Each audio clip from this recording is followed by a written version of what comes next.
Le chiffre d'affaires avec vous, Emmanuel Le Chypre. Tous les jours, l'actualité du point de vue éco, c'est vous. L'actualité de ce lundi, c'est notamment Marseille et ses règlements de compte sur fond de trafic de drogue qui se multiplient. Emmanuel, l'économie de la drogue, ça pèse combien en France ? C'est un business considérable, ça pèse à peu près 3 milliards d'euros chaque année. Pour vous donner un ordre d'idée, c'est le chiffre d'affaires que réalise Nestlé en France chaque année. C'est-à-dire que tous les produits Nestlé qu'on achète dans la grande distribution, ça équivaut à peu près à ça. C'est pas tout à fait la même... C'est pas tout à fait, mais c'est pour vous montrer l'ampleur. Le poids. C'est pour vous montrer l'ampleur de ce que ça représente comme business. La vente de cannabis, c'est 1,2 milliard sur les 3 milliards. Là, 800 millions ensuite pour la cocaïne. Côté consommateur, il y a quand même 18 millions de fumeurs occasionnels de cannabis. Il y a à peu près 2,1 millions de consommateurs occasionnels de cocaïne. Il y en a à peu près là-dedans 10 à 25% qui sont des consommateurs réguliers qui se fournissent dans les presque 4000 points de deal identifiés par le ministère de l'Intérieur. Qui gagne quoi dans ce trafic ? Alors, le trafic de drogue, c'est une organisation extrêmement pyramidale.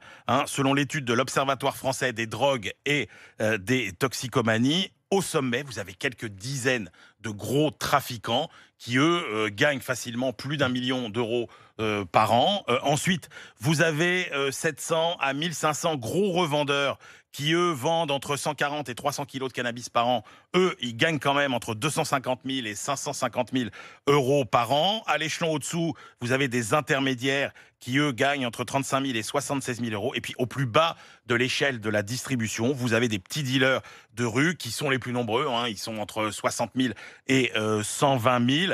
Et eux, ils gagnent 4 500 à 10 000 euros par an, ce qui est moins que le salaire minimum en France. Et le trafic de drogue, il est rendu encore plus violent par la facilité à se procurer des armes. Il y a cette fameuse phrase du maire de Marseille qui disait, à Marseille, il l'a dit cette semaine, à Marseille, on peut s'acheter des kalachnikovs comme on s'achète des pains au chocolat. Alors, c'est pas tout à fait faux. Effectivement, le premier prix pour une kalachnikov, c'est 300 à 400 euros. Alors, ça peut fait monter plus cher que le pain au chocolat, jusqu'à 2500. Ça fait plus cher que le pain au chocolat, mais enfin, c'est quand même assez facile à trouver. Les réseaux sont beaucoup plus compliqués à démanteler que pour la drogue. Par exemple, c'est beaucoup moins organisé, c'est des petits réseaux. Les armes, elles sont démontées, elles passent par morceaux. C'est très difficile à suivre. Et puis surtout, ok, les gens pensent qu'on va dans les caves, les chercher, etc. Mais c'est pas vrai. Aujourd'hui, sur ce qu'on appelle le dark web, c'est-à-dire le web interdit, le web clandestin, eh bien, vous pouvez commander très facilement des armes qui vous arrivent en petits morceaux avec le mode d'emploi. Donc oui, aujourd'hui, c'est assez facile en France de se procurer. Et ce trafic, ce maxi business qui a fait 4 morts en une semaine à Marseille. Merci.